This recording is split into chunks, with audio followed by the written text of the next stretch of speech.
Good morning. Today we'll be doing the pre-market video for 2nd March. Uh, Before we start the pre-market video, I'd like to tell you to like and to subscribe to the channel. That's just how the YouTube algorithm works, and that is needed.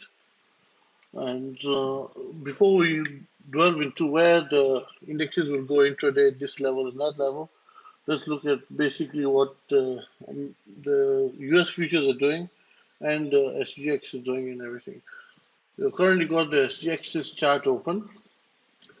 Basically, this is the daily time frame. This is the 3 hour, 4 hour, weekly, and this is the monthly time frame. So now, when SGX Nifty has taken a dip over the weekend, over yesterday, a lot of traders were happy as they were expecting again a rise, but that storyline has changed, and now it's looking more like a confirmed gap down as the SGX Nifty has taken a dip as Friday's close of the Nifty was 16,789 and SGX is right now trading at 16,560. So that is certainly a gap down. It's another thing, as mentioned in the article in the video of the previous day. I said that there's a rejection on the 200-day, and this case is playing out here. Now, the only danger which we are facing with the SGX is the 20-day is coming sharply down towards the 200.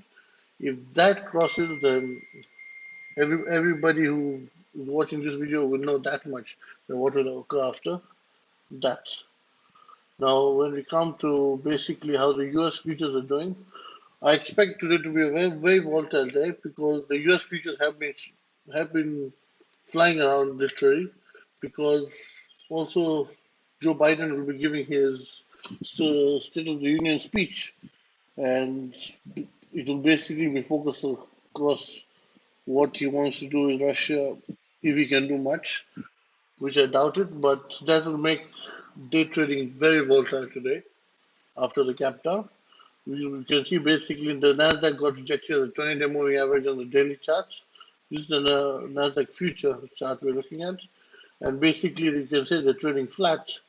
But even basically Nasdaq, the S&P, and P, and the Dow Jones have this practically the same chart. They all got rejected somewhere near the 20-day moving average, and now they have a lot to prove to go above. Now, when we come to the Nifty on the daily chart, the Nifty on the daily chart has a task to complete as it's coming to a level of resistance. Number one is the resistance at of the gap down, which occurred, which basically this zone. But within that zone is also the 200-day, and by the time we reach if we reach the gap downs upper resistance window, the 20-day will be also a resistance then.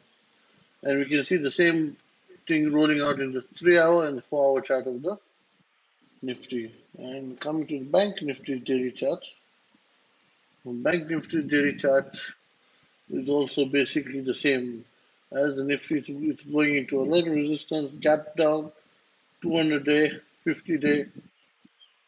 Only here the 20-day is still surviving at the top.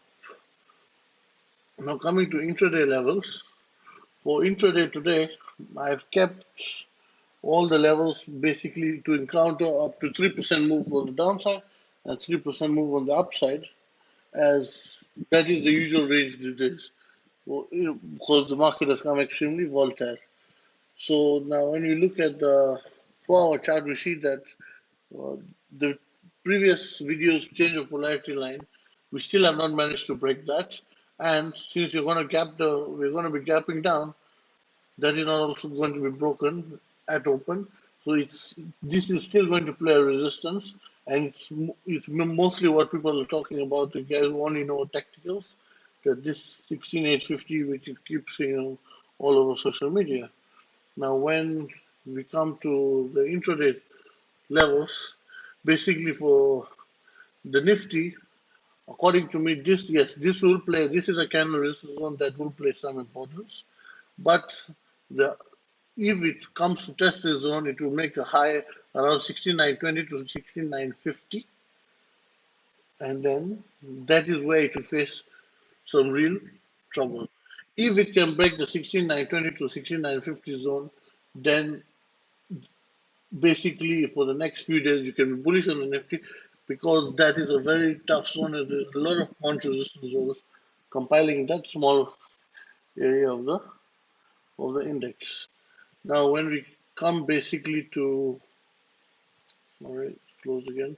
Yeah, if it breaks that zone at 17,098 is the next zone, and 17,158, 17,314.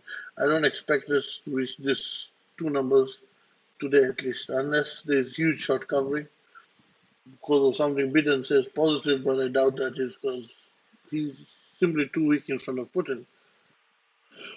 Coming to the downside, basically, the first support we see is 16,700 for the index. Now, if it breaks that, then 16,620.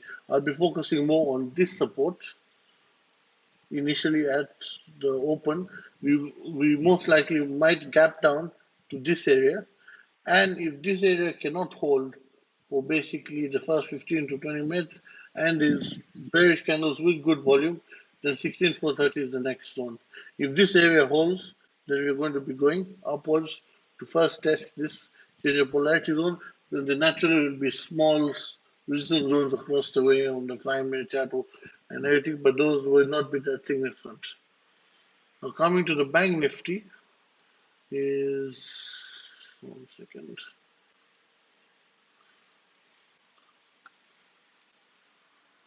Coming to the bank nifty, the first resistance zone area I see is 36,450 to 36,600 for the index, and basically you can say that the 36,400 to 450 zone has rejected the bank nifty for the prior few days, and is also roughly where the change of polarity zone is. So here the quant resistance zone is also matching with the change of polarity. Then if it breaks that, then 37,061, 37,420.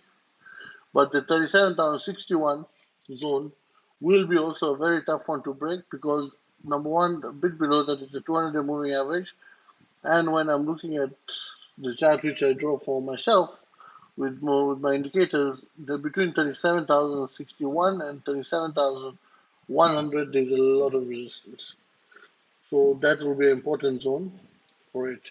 If it breaks that, then we'll have a very comfortable climb to 37,420, 37,780, but I don't expect these two to be met today, these two. On the support front, 35,930, if that breaks, 35,750, and when we basically look at Friday's close, yeah, these two zones will be what can be the saving grace for today. If these two falter, then we are back for decline, most likely to here. So today I wouldn't say that yes, we'll go up or we'll go down because you do not know what Biden can say, and these days the market tests both sides. You always test the resistance and test the support. So that is only what can be seen on the intraday time frame by day traders. There's no point of predicting something which is too volatile, like you're chasing a mouse. Fine. That's all for today. So do subscribe to the channel and do like the video. And good luck trading.